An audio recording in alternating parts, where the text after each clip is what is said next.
Forget all you know about podcasts. We welcome you to an experience uniquely different. Please join us for our coverage of all entertainment on the fringe of society. The candles are lit, the lights are down low. It is now time to welcome our host as he steps up to the pulpit. The sacrifice has been prepared for the Black Mass. Ghastly greetings, groovy, ghouly, silly ghosts, and how the hell are you? This is the Rev Dan Wilson, the maniacal Mr. the Occult, the devil you know, the dragon, and I'm back for another edition of the Midnight Black Mass, but I am not alone. I have not one, but two co-hosts this week. First, of course, our longtime co-host of my partner in crime, the Mouse of Hell, Andrew Alexander.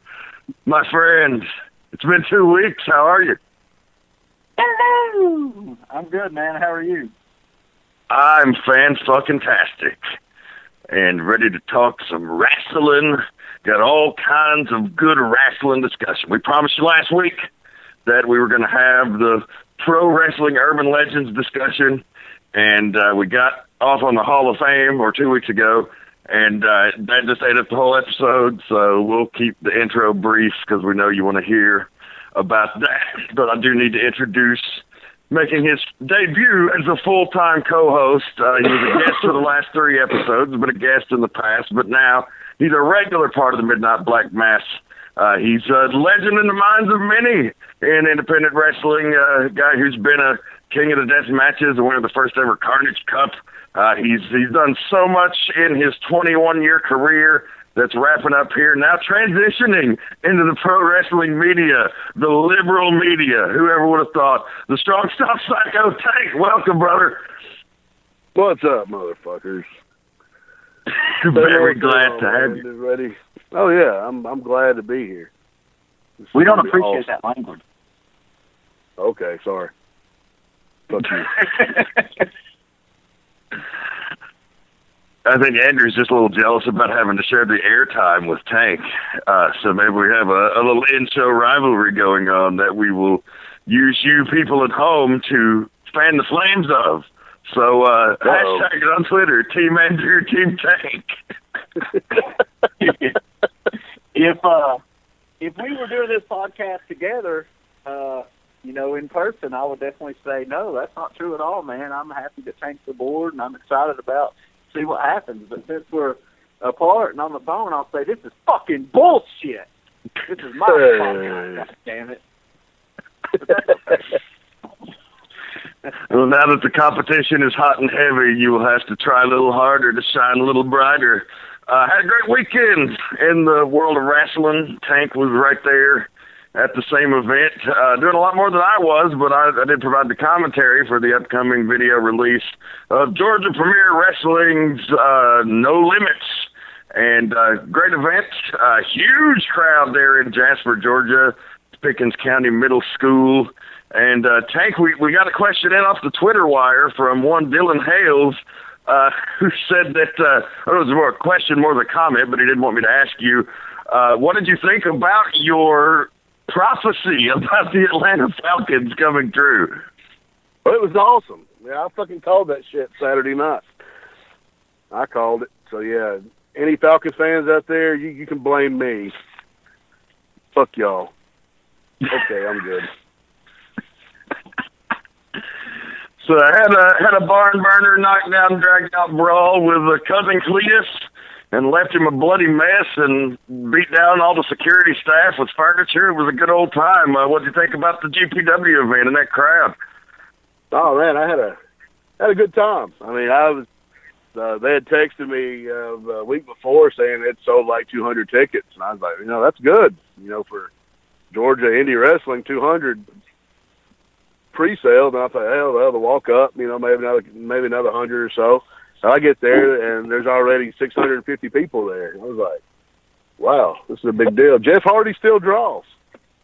I don't give a damn what anybody says. Jeff Hardy's still the man, and he still draws. And I got to hang out with him in the back and shoot the shit with him for a little bit, and he's a really fucking cool guy.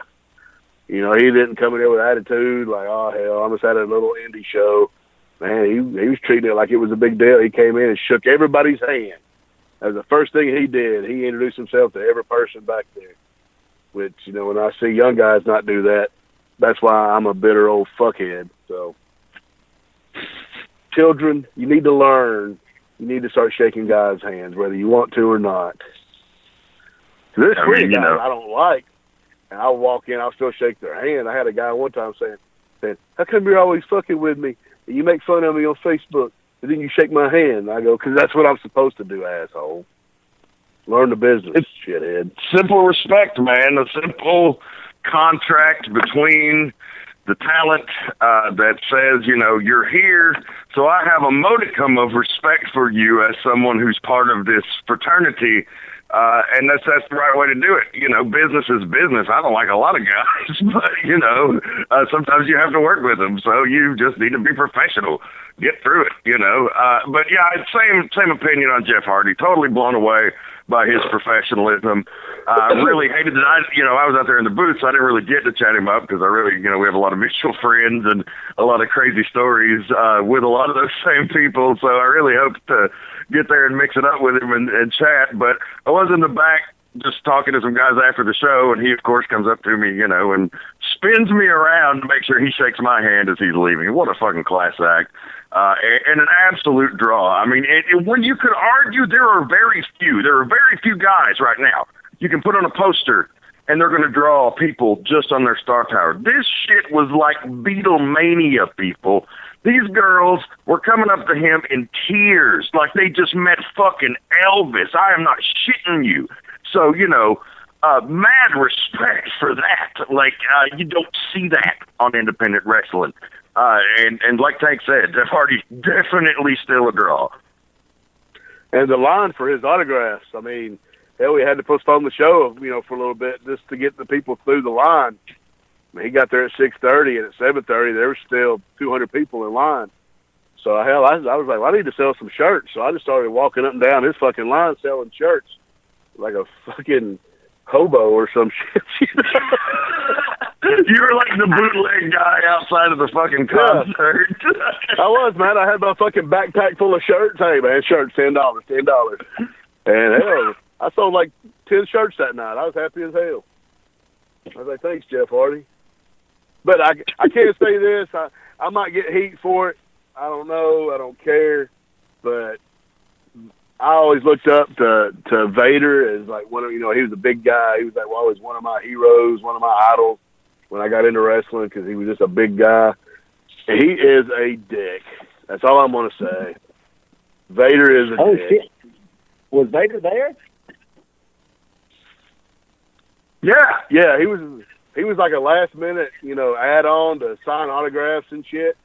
And man, he's, you know, I know he's in bad health or whatever, and I don't know, he's just a bitter asshole. But man, that's why sometimes you don't want to meet your fucking heroes because you might be let down. And I was let down Saturday night.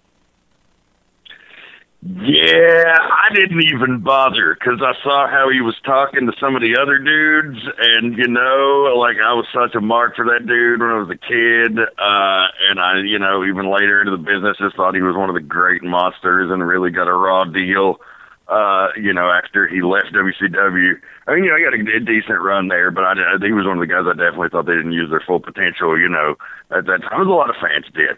But you know, with his legacy in Japan and everything else, like he's such an iconic wrestler, and yeah, I just didn't want to have the image tarnished any further, so I kept my respectful distance. You know what you should have done? You should have went up to him and cut your Vader promo on him. I thought about it. I broke your ribs. I didn't do it though. He actually, I will say, I was standing back getting ready for my match, and he walked back there, and he actually spoke to me and shook my hand, it was just the way I saw him treat other people, which I didn't like. I was like, man, what an asshole. But, you know, it is what it is. You know, he came up, made some money. I'll tell you what, his line compared to Jeff Hardy's line was like fucking night and day. You know what I'm saying? It was, you had 400 people for Jeff Hardy and about 28 people for Vader. And then I felt sorry for him because it was kind of like, you know, look at those pictures of Virgil sitting there with nobody in line. But, you know, it is what it is. You know, he's trying to make some money, and that's all cool. But, like, one thing my wife noticed, because she was sitting right behind this table, he wouldn't even speak to the people. He had some guy that would do the talking for him. So, like, if he asked for a picture, the other guy would say, "Oh, you got to buy a picture first." I was like, you know, talk to these people. These people look up to you, and you're being a fucking asshole. Yeah, like you say, you try to give him benefit of the doubt. You know, he's in bad health, and you know, regardless of his attitude, he still has my respect. You know, for his contributions and what all he's done, and I certainly, you know, wish him all the best with his health. But you know, yeah, I definitely chose just to keep my distance after I saw him talking to some of the other guys. I was like, well, you know, I think he did have some complimentary words for Cyrus after the show, so you know, not to pile it all on him, but. Yeah, I kind of got the observation and was just like, all right, well, that's good. But great event. Caleb Conley, you know, huge moment for him. He's gone around and done a lot on the Indies, former guest here on the show. But he, you know, was really elevated to stock recently, going to TNA, and now he's got the big opportunity at this show. He wrestles Jeff Hardy in the main event. Jeff, you know, goes out there and has a hell of a match with him. You know, he definitely wasn't slouching. Jeff had his working boots on. And, you know, after the match, he cuts his promo, putting Caleb over, talking about what a great up-and-coming talent he is. I'm like, you didn't have to do that. You know, and Caleb was from there originally. It's like his whole family came. And, you know, what a great moment for that dude. That was awesome. Oh, yeah, it was cool to see. Like you said, Jeff, he did have his he had his working shoes on. It was one of those shows where, you know, he was the main event and everybody stayed. You know, nobody came just to watch a couple of their friends wrestle. Everybody stayed for the whole show. So that was a good thing because I was like right before them. So I'm glad people stuck around. Yeah, absolutely. But it's like, get back to like my little deal. I mean, I had a good time. I did cut a promo. I got cheered when I came out, and I was supposed to have been in the heel roll, so I cut a promo on the Falcons getting beat and got booed. And then about a minute into the match, they're cheering for me again. So I was like, damn it. So, you know, Dan was there. I threw some comedy in, something they hadn't seen all night. So me and Cletus, I thought we had a pretty good little match for what it was. You know, we had the people involved the whole time. You know, we had them into it. And but I threw some violent shit in the end, hit him with a hammer, busted him open, and then beat up 2 security guys. So, no word about Cousin Cletus. You go ahead, Andrew. No, go ahead.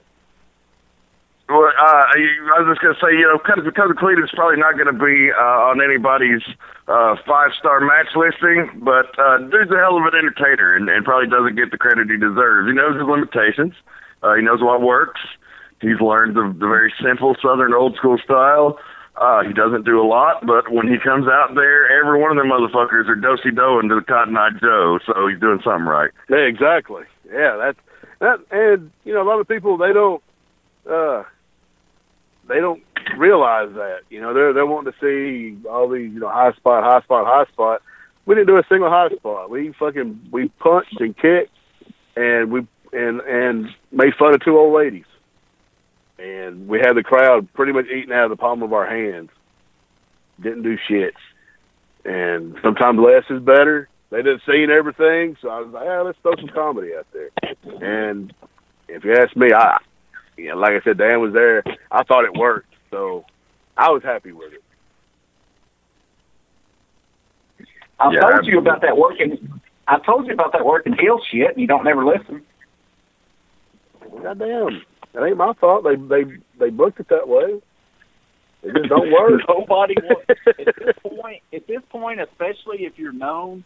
But I mean, it seems like places you go that maybe you fans aren't familiar with you, they turn you babyface by the end of your match. But if people know you, they are not going to boo you. It's not happening. For this area, for independent wrestling, you are the Undertaker. It's just not happening. That's exactly what Dylan Hales told me. He was like, man, you got the Austin Undertaker Brody vibe. People are not going to boo you. I was like, well, it is what it is. And Dan, y'all have known me for a long-ass time. I wrestle the exact same way as a babyface or heel. If I'm a babyface, I'll still cheat, choke, bite, do whatever. And it's just people's prerogative. They can do whatever they want to do. They paid their money. They want to boo me, they can. They want to cheer me, they can. I'm cool with it either way. Yeah, and I mean, sometimes it's just got to be the professional. Sometimes, like putting you in that spot is going to elicit cheers, but you're still menacing and mean enough to make it work. And you still get sympathy on that babyface. So even though they're going to cheer for you doing the cool shit, but that babyface trying to make that comeback, you're good enough on it that, they're going to be with him regardless. So, like I said, sometimes just being a pro, and I think that's something to be commended and something guys ought to know. Sometimes it ain't about you, Sometimes it's about just being, it's what's best for the business, what's best for business, what's best for the show. And Tank's, a guy that'll do that. As you could see Saturday night, he went out there and made that extra effort to get him against him. It wasn't easy, but he did. Because that's what they needed. That's why he's in no less than 2 Hall of Fames. No less than 2. He's in 2. I inducted him into 2 myself. I've seen it. 2 Hall of Fame. I know about the Dragon Con Hall of Fame. What's the other one? No, then I'm in 3. I'm in the Dragon Con. UEW inducted me this year, and TWA like 3 or 4 years ago. 3 Hall of Fame. 3-time Hall of Famer co-host, by the way. God damn, that's gonna be my new shtick when they introduce me. 3-time Hall of Famer. My God, it's fantastic. So, before we get to the meat of the discussion tonight, just wanted to touch on 2 of my absolute favorite people in the business, and most people's favorite people in the business. Thank you. Rock. We appreciate that, don't we, Tank? Oh, yeah, thank you. Well, you are, but I can't speak for everybody else on you guys. I can speak for me. But I can speak for wrestling fandom when I say that everybody loves the Rock and Roll Express. Ricky Morton and Robert Gibson, the legendary tag team, been out there working their asses off on the independent circuit and can still out-wrestle 3/4 of the guys today. They're 2 of the most gentle, warm, entertaining, hilarious motherfuckers I've ever been in a locker room with. Finally, in a moment a lot of people thought would never happen, getting their just due and being inducted into the WWE Hall of Fame. The story broke earlier. Your thoughts, Andrew? Start them off. Man, I'm extremely excited about it. I didn't think it would never happen. I just I didn't know when it would happen. I worried that it might take them too long. Very interesting because pretty much the whole lineup has been rumored and kind of came out several weeks ago. It seems pretty legit, and there was a tag team on there, the Natural Disasters, and they don't like to double up on tag teams, women, deceased guys, things like that. And it's interesting that this one just kind of seems to come out of nowhere, and they went ahead and released it and gave out the information. But I don't care how it happened or what the story is or what the deal is. I'm extremely, extremely happy about it because, man, there's a lot of guys that deserve to go in, and there's a lot of tag teams that deserve to go in. But like top of the list, right up there with like the Midnight Express, is the Rock and Roll Express. Most definitely. I saw it this morning. I guess it was kind of rumor over the weekend, and I saw it this morning, and I was, almost brought it'll bring a tear to a glass eye. You know what I'm saying? I mean, I'm happy as hell for them because I've been on shows with them. I got to work them a few times, and growing up, just seeing how awesome that they were in the '80s and how great of a tag team that they really are. one of the best ever. So, yeah, they definitely deserve to be there, and I'm happy as hell for them. Yeah, and now it begs the question, is the Midnight Express ever going to come into the Hall of Fame? People wonder about that because the heat was Cornette, but Cornette said he'd do it for them. And, I think you can't induct the Midnights without Cornette, and there's heat there. But, as we know in wrestling, no heat is forever. They always love to mend those fences and bring those guys back. So I can imagine the Midnights will be going in at some point. But I think, is it fair to say, without much argument, that the Rock and Roll Express is the greatest babyface tag team of all time? Absolutely. Oh, of course. Yeah, I mean, there's so many great teams, but man, they're just on a whole nother level, man. They're on a whole different level by themselves. Yeah, I can't agree more. And even, Morton's heel work was awesome. And then somebody had posted some videos of some Wildside shows where the Rock and Roll came in with like Bill Barron's guys, and they were working heel in Cornelia against the NCW, and they were fucking badass doing that. I mean, they can work anything. Yeah, they are probably the best babyface tag team of all time. So I think this would be something interesting, especially if we go through the Hall of Fame week by week and who gets announced. We didn't touch on it with Angle, but who do you guys hope or expect to see induct the Rock and Roll Express? Expect probably Flair. Yeah, would be my guess. Hope there's probably some better candidates, like, the Midnight Express would be awesome candidates to induct them. Obviously, even though they're not in themselves, who better than their greatest rivals. But, there's a lot of connections. The Rock and Roll Express have some sort of connection to, like, everybody in the business at some level. So I'd say Flair. What about y'all? I was thinking Arn Anderson, maybe. Yeah. Arn did a lot of work with them when they were, the Horsemen against. But, what Dan said, Flair's probably going to get the nod just for the angle Morton had with Flair for so long, and the fucking 60-minute matches they had night after night for months, I mean, I think they could do an off-the-wall like we saw the New Day induct the Freebirds last year. It could be someone off the wall, but I kind of expect Flair to. I agree, I think it would be awesome to see, I mean, Stan Layne and Bobby Eaton, maybe. I know Bobby Eaton is not known as a big talker. He could just say a couple nice things and everything. Stan Layne, people kind of forget that he had a little run there as a color commentator in the WWE in around '94. So he's got the gift of gab. So I would love to see them. Arn Anderson's a great pick. That would be awesome. But I think Flair might be the one to go with. I was just sitting here thinking about it. They could go with Jericho. Jericho always said that him and Lance Storm, they took their whole shtick off of the Rock and Roll Express when they were whatever the hell they were called in Smoky Mountain. The Thrill Seekers. Yeah, the Thrill Seekers. I mean, they were just a Rock and Roll Express type gimmick. Then you got Dr. Tom Pritchard. He could come in and do it. He feuded with them forever as one of the Heavenly Bodies.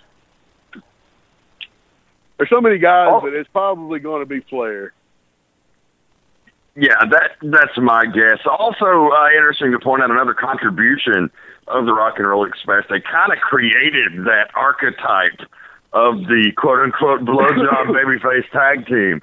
I mean, as a booker, I've used that to great effect in many territories. I know you have as well, Andrew. You get two good-looking young guys that the girls are crazy about that, can fly around a little bit and can get that good sympathy. My biggest success with it booking was probably the New Wave. But, they just seem to be the archetype for what a smaller, quick, handsome babyface tag team is supposed to be. Oh, yeah. Teams on every level since the Rock and Roll Express have been using that, whether it be small independents or all the way up to guys like the Rockers. an amazing tag team that definitely took a whole lot from the Rock and Roll Express. But they're so influential. Hopefully this opens up a whole generation of guys, of people to check them out. Because you look at them, and, I think they would admit, back in the day, especially they came along in a time when the business was becoming very cosmetic. Not the biggest guys, not ripped up, not a lot of definition, didn't have that flashy look that a lot of guys had in the late 80s. But, God damn, they were so good. Ricky Morton's selling, that definitely helped make them, but just, man, as a tag team, there's arguably the greatest tag team of all time. The argument can definitely be made for them. Easily. I saw it firsthand, going to the Omni. The first Omni show I ever went to was Flair and Morton 60-minute Broadway, and girls legit throwing their bras at Ricky Morton when he came to the fucking ring. I was like, it's just shit you can't unsee. You know what I'm saying? I was just like, man, this is crazy. I was like, I guess 14, 15 years old. Was like, man, and just 10,000 people at the Omni chanting rock and roll. Robert Gibson had a match with Arn Anderson earlier in the night for the TV title. And then, Ricky wrestled Flair that night. And just, then they came to Chattanooga and they worked with Raging Bull and Rick Rude a couple of years later. Same thing. Just the crowd just going ape shit for them. Can you picture a young 14-year-old Tank watching the Rock and Roll Express? His hormones running wild, and he's thinking, man, that's how you get the girls. I got to become a professional wrestler. And I can look and I can move just like the Rock and Rolls. I think you might have planted a seed. I think it might have planted a seed. And I love, sitting around in the locker room with those guys when they start telling us stories about the girls back in the day. And they're like, oh, these boys don't believe us. They used to be lined up 7 miles down the road at the hotel room. Like the goddamn Beatles. And real quick, while we're on the subject, I thought it before I saw he gave an interview. I thought Steve Austin would be a good guy to induct Kurt Angle, and it seems that seems to be his choice as well. I know they're pretty big buddies, so that would be awesome to see. Anytime you can get Stone Cold on a show, plus Austin has been a huge supporter of getting the Rock and Roll Express in the Hall of Fame, so I just got a feeling he'll have to be there to see that. So I think he might be the way to go with Angle. Interesting. Maybe he's the one that ends up inducting Rock and Roll as well. That's a good choice also. That would be great. Yeah, that would be great. So, he's supported that for when Steve Austin is saying the Rock and Roll Express are the first guys that need to be in the Hall of Fame that aren't. You need to put them in there. Yeah, his opinion carries a little bit of weight. That's a good thing. So, congrats again to Punky and Hoot, two of the very definition of what wrestling veterans should be. They love this business. They love everything about it. They've given their lives to it, and it's high time and long overdue, and glad to see that they're getting this recognition. So, congrats again. So, hope you guys have been doing your homework. So we're going to talk about some salacious content here on the program tonight. We are going to talk about pro wrestling's urban legends. Just a lot of them have come up again in recent online discussion and some recent shoot videos and things that I've watched and heard and podcasts that I've listened to. These various topics have come up. So I got a few that I want to talk about. There's so many out there, and some of them are just fucking preposterous. So, the intent here, this information is readily available. This is, if it's something that, I've only heard without seeing it elsewhere, I'm not going to try to bury anybody's, personal shit. But there's still some crazy stuff that probably I've heard that a lot of people haven't. So, want to touch on that, but want to let our new co-host lead here. I know he's been looking things up I know he's been doing his homework and studying for this episode. So, what urban legend do you want to start off with, Strong Style Psycho? The urban legend I want to start out with has to do with the newest Hall of Fame members, the Rock and Roll Express. I have sat in the back and heard Ricky Morton tell the story, but not real sure if it's true or not, because, he can fib a lot, and you don't know what the hell he's telling, a legit story or not. But it's the story of the Rock and Roll Express walk in a hotel bedroom or a hotel room, and Jimmy Valiant is underneath a glass table jerking off while some chick is standing on the table, squatting down, taking a shit on the table. And the whole thing, and Ricky Morton says, he's like, fuck this, I'm leaving, but Robert stayed and watched. True or not, I don't know. Well, I've heard that story myself, and I don't give a fuck what we say on this podcast. I'm going to go to my grave believing that story is 100% true, and nobody's going to get it. Funny fucking story. You can only hope, right? And I'll preface it with, obviously, we're not trying to bury any of these guys. We love the majority of these guys we're probably going to be talking about. Most of them probably not true. It's just, another example of the wild rumors that run rampant. But, we do embrace the carny and outlaw side of the business that just kind of fallen by the wayside. So, some of this kind of reminiscent of rock and roll. So a lot of sex, drugs, and rock and roll, and poop. Lots of poop going to be discussed.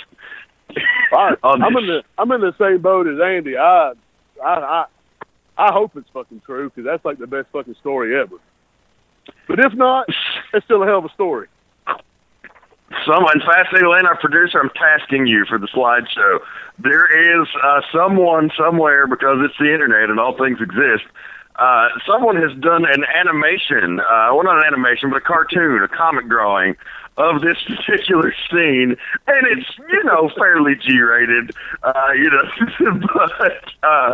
it's fucking hilarious, so please find that and throw that in the slideshow.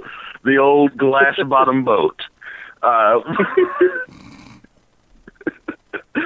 Glass-bottom boat, you make the boogeyman go round. Hey, man. Hey, did you just think of that? What? Did you just think of that little jingle? Yes. I swear on my fucking life. I swear on the legend of Bret the Hitman Hart that the same jingle just popped in my head and I was about to say it. I swear to God. It's leftover mind control from the Devil's Rejects. We still have a psychic connection. Sorry. I can read your thoughts. I didn't want you to really know that, but it's out. Well, that's some crazy shit. You just blew my mind, but that's awesome. So, Andrew, what you got?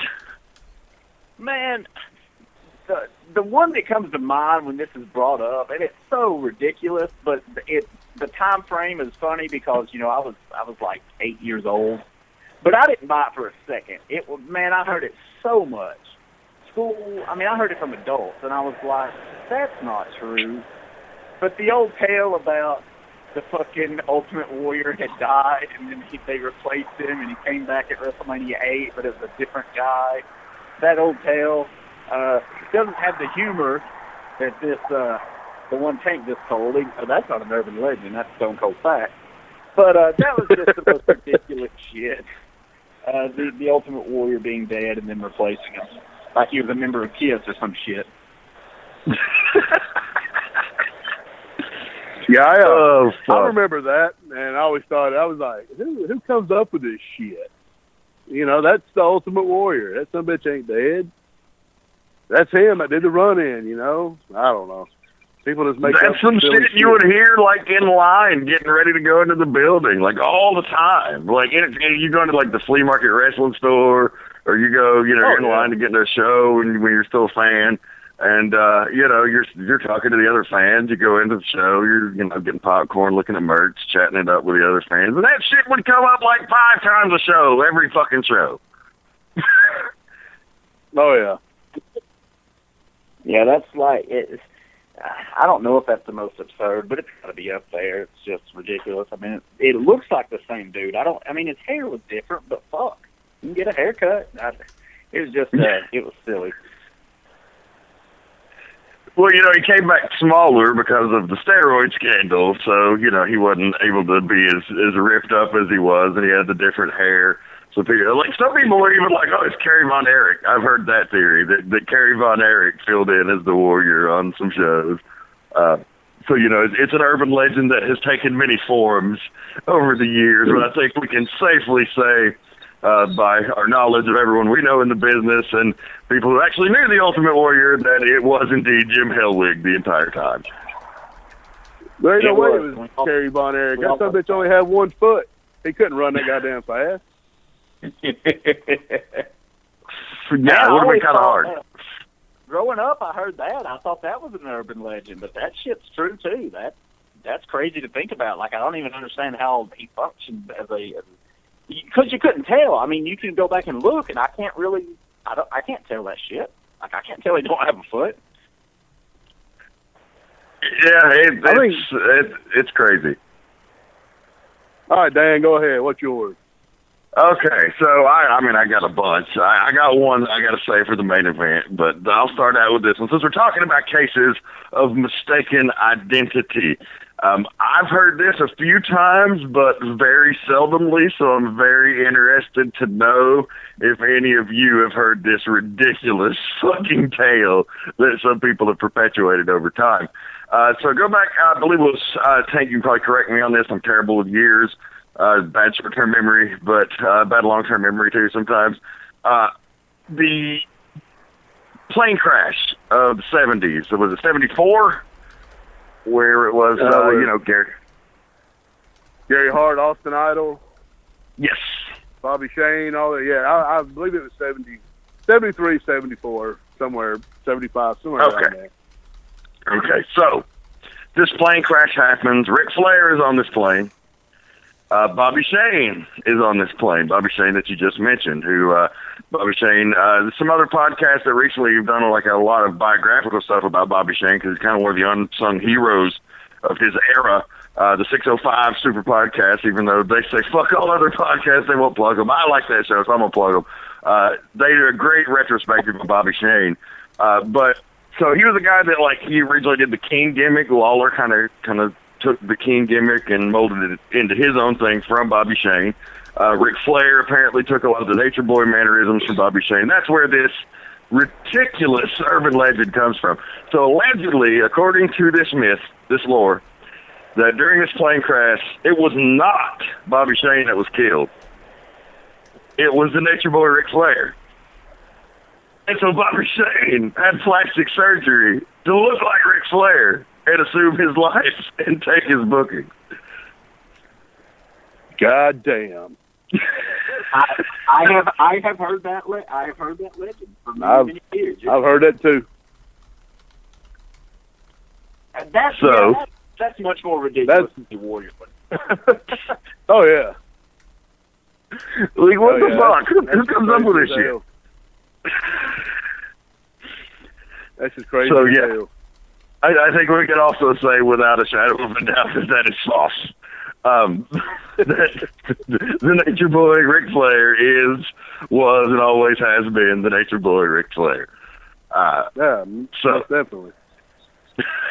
So no Bobby Shane. Yeah, that's bullshit. Wait, are you sure? I mean, is there only one Ric Flair though? There seems to be multiples. I mean, I've seen a lot of Nature Boys out there. They're just like him in every way, shape, or form. I know you probably don't have vision insurance being a former professional wrestler, but I think we might start a GoFundMe so you can get you some glasses. There's only one Ric Flair. Okay, well, I'll be on the lookout for that other one. Yeah, you do that, pal. Get back to me. So Tank, what else you got in the bag? I'd looked one up. I never heard it. I read up on it that Kevin Von Erich had paid for a hooker to fuck his little brother Chris when he was 12 years old, and Chris cried about it. True or false? I don't know. What the fuck? Well, given the history of the Von Erich clan, there's a lot of crazy things that allegedly have come out of that camp. Big fans of all those guys, but, there definitely was some trouble at home. I think everybody knows that clearly based on the results. But that one is pretty nuts. Now, I've heard a lot, I've heard that, who was it, fucking Chick Donovan was telling us one night that they used to put cats in the microwave.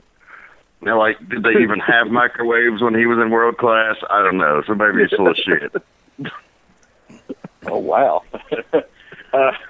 Man, a big one that I've just always wondered, not that I believe it, but it's just in your mind, it almost makes sense.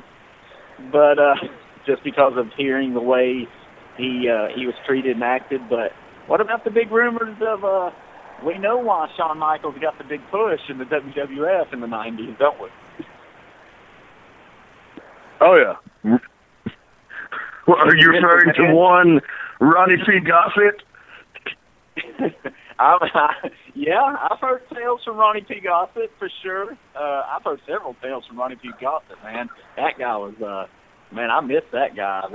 He was amazing to be around. But, yeah, I've definitely heard. It's been rumored for years that Vince McMahon and Shawn Michaels had a very special relationship, and that was why he was able to get away with murder in the 90s and got a massive push like he did. Now, ultimately, if I had to put money on it, I would bet against that. But the stories are out there, and, the history books show that because I've seen some talented guys, and they don't get away with the shit he got away with.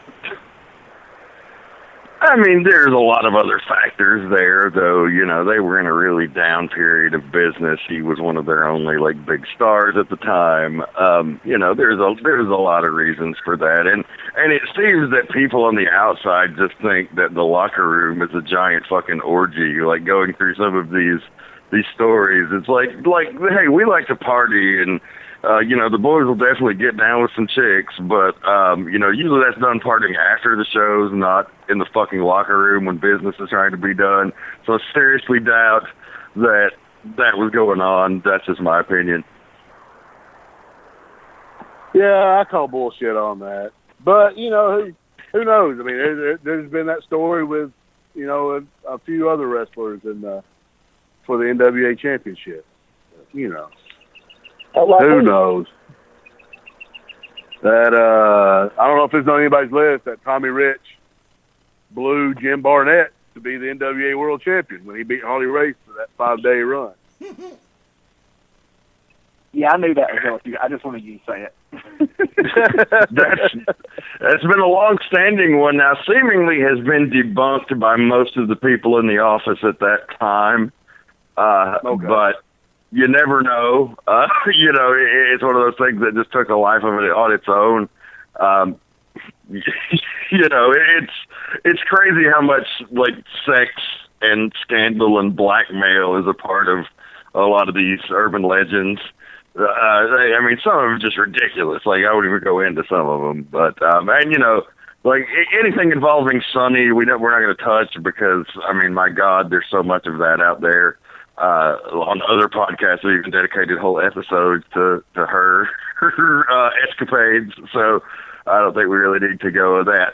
But okay, so I'm going to drop my doozy here. I know we still got a few minutes left in the show, but I'm going to go ahead and give you guys another round to bring up a few more. But my doozy is the one that I recently heard on a few of those You Shoot videos that has come up. And apparently it was started by Tony Atlas. And I hope it's true. I just if this is true, I'll be one of the happiest guys in the world. Just because it just lets me know that the business is the business, always will be the business, no matter how big and glitzy and glamorous it gets. Is that during their time in developmental, the Golden Girls, not Maud and Blanche, but Golden Children of the female division in the WWE, the Bellas, Nikki and Brie, were a little bit wild. They like to party a lot in developmental. And Tony Atlas said he saw him in the hot tub with not a stitch of clothes. But, that's pretty tame, according to wrestling standards, right?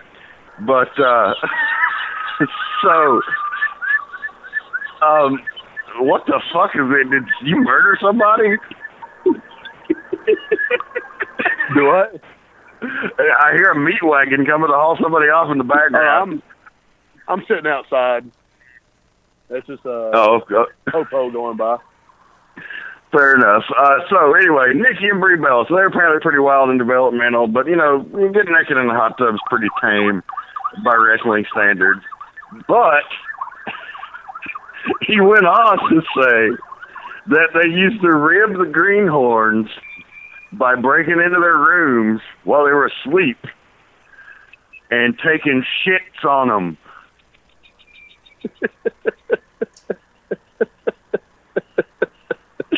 Wait, who did the shitting? The Bella twins, allegedly.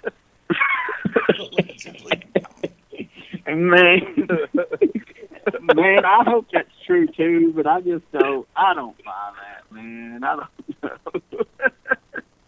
I hope it's true, but when did this story break? When did this story come out? I have no idea. I imagine the interview I watched was a year or two old, but yeah. Other people commented on it and said they had also heard the stories but could not corroborate them.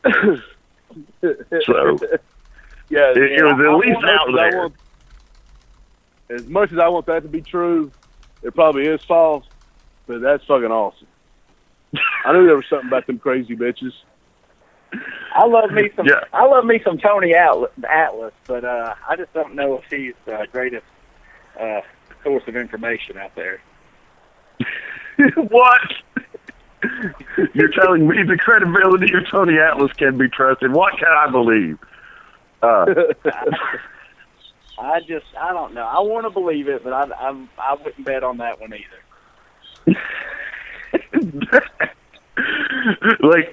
They are so over with me if that is true. So over. Exactly. Well, man, you couldn't be man. Who can sleep? If you pass out, that's different. Who could sleep through getting fucking shit on? I don't know. They trained it pretty hard in developmental. Maybe they were exhausted. Yeah, I mean, Tank, does your wife still wake up in the middle of the night when you fart all over her? Oh, yeah, of course. Okay. Well, see. Okay, so she's going to know, when the asshole's rumbling. Yeah, they're pushing. They're over 10 years being married, and she can't even sleep through that. So I don't know about that. I want it to be true, but I'm not going to believe that one, unfortunately. So let's go one more round with you guys. Tank, you got another one? Yeah, I got one. Oh man, I picked out so many, but I like this one. I think it's kind of funny. Everybody knows that Victor Quiones at IWA Puerto Rico, he's a little on the gay side, they say. And I heard he's dead now. There was. They had said David Flair went to Puerto Rico to work for him. He came home 2 or 3 days after he left, saying he couldn't live in those working conditions. They were just unlivable. And come to find out, he was staying at Victor Quiones' house, and he woke up one morning with Victor Quiones about to blow a load in his face. True or false? I'm pretty sure that's true. Don't quote me, but I believe that's been corroborated elsewhere with people I knew that were involved in that situation. So if I'm guessing, I'm going to say true. I'll believe that one. I mean, it's not absurd to think. I'll believe that. Yeah, probably so. This isn't. Unfortunately, this doesn't involve shooting bodily fluids on people in their sleep. I wish it did. But what about the legend, the rumors, the talk that the biggest controversy in professional wrestling history, the Montreal Screwjob, being one big gigantic work? Thought about that one a lot. You know my take on it. That shit's a work. Man, I don't believe it's a work. I would be a little shocked if it ever come out that it was, but there's just a lot of evidence that points to it, man. There's just a lot of evidence that they come up with it in order, because a lot of people won from it. And, you know, Bret Hart didn't end up winning in the long run because he had his concussion issues, and then the tragedy with Owen Hart kind of, if there was plans to come back around, you know, we never got to see that because of those two issues, or we didn't get to see it while he was still active. But Bret Hart gets about $9 million. Vince McMahon becomes the biggest villain in wrestling history, pretty much. And Shawn Michaels becomes the world champion, and he had a back injury about 6 months later, or less than 6 months later. So, you know, his payoff was cut short as far as that goes. But, you know, it just, if you look at it that way, man, it looks like a win-win for everybody. Yeah, I mean, was it a ploy to get Bret more money, you know? You know, something I've always kind of, you know, if it wasn't a work, you know, nobody's going to fucking know till one of those two come out and says it. So, like, you know, Bret Hart, they were filming that Wrestling with Shadows documentary at the same time all that happened. You know, so everybody was going to buy that video or rent that movie to see what happened, you know, him beating up Vince and all that shit. I don't know. There's just a lot of stuff that points at being a work. It may not have been. I mean, it might be a secret that's going to go to their grave, or some, you know, Triple H, all of them. What do you think? Yeah, Dan? I mean, Dan. Yeah, I think, you know, it's a good possibility. I get it. There's a lot of people that benefited from it, like you said. You know, and that's really the question. Was it a carefully manipulated situation to get Bret paid better, kind of stick it to WCW as well? And, you know, also, like, they were kind of done with Bret. They didn't, you know, have much for him down the line, I think. So, you know, it was a way to spin one of their hot stars off without having to have him stick around to past the point of exhaustion. And then, like you said, Vince became the big heel. Yeah, I think it's possible. I put a question mark, but yeah, there's a possibility. Yeah, I don't think all of. I mean, for starters, I don't think it was a work. I really don't. But I don't think all the other stuff was. I think it got to, like you said, with a point where the relationship wasn't working out. I mean, this is good playing devil's advocate, of course. The relationship isn't working out. You're thinking about, you know, trying to get your deal with WCW, use this as leverage. You know, take some time off, come back in a few years, it'll be a really hot thing. I mean, you can see the flip side of the coin. I personally don't think it was, but if it was, it's the best work of all time. And it seems that by now, maybe the truth would have come out, just because. And three people can keep a secret if two of them are fucking dead. So what are the odds that this shit is kept under wraps for this long? Yeah. Good point. Nobody's come out about it yet. So that's going to wrap it, though, for our edition of Pro Wrestling's Urban Legends Part 1. I feel like Tank said he had a bunch. There were a lot that we didn't discuss. So I think that was an entertaining topic we can probably bring back for a future episode. But, of course, we'll be back right here. Same bat time, same bat channel next week, 9:30 p.m. Eastern Standard Time. Of course, I'll be behind the scenes at Why We Wrestle this weekend, February 11th in Cornelia, Georgia, at the world-famous Landmark Arena. Follow us on social media at Why Do You Wrestle, on Facebook at This Is Why We Wrestle, Facebook.com/Famous Landmark Arena. Got a lot of big things coming on. Jacob Ashworth is going to be taking on the Iceberg. Gunnar Miller defended the Triple Crown Championship against the Deadly Sin 7 at a big double main event. And then also coming up February 24th, Why Wrestle's back, and I'll be in Sunny Daisy, Tennessee on March the 4th for the Scenic City Rumble, back in the commentary booth. Tank, what you got coming up? I will be a part of the Scenic City Rumble on March 4th, March 11th. I will be at a show for Scott Hensley, some church show to raise money for a trip to Jamaica or something, or for give some kids some ball gloves.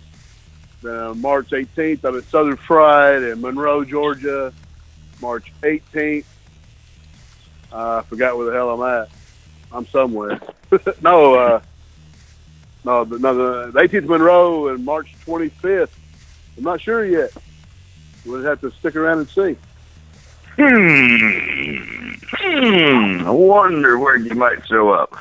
Andrew, they probably can't find you, can they?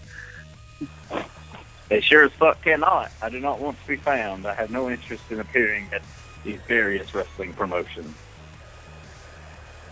Fair enough. Fast Eddie Layne, you still hanging out in there? Oh, hell yeah. All right. Well, let them know where they can see you, our great producer who brings you the Midnight Black Mass, and we can't thank him enough. What you got? Saturday night on the 18th of February, back with Peach State Wrestling Alliance in Carrollton, Georgia. Saturday night, the 25th of February, with Global Championship Wrestling in Pell City, Alabama. The website itself for me is fasteddylane.com, and for the station, beyondringside.com and prowrestlingradio.net. Fantastic. Well, you can follow me on Twitter at Dragons Rejects and on Facebook.com/Rev Dan the Dragon Wilson. Follow Tank on Twitter at Tank_EST1996. And that's going to do it for this week's edition of the Midnight Black Mass. Thank you for joining us. Keep one foot in the gutter and one fist in the gold. A good night.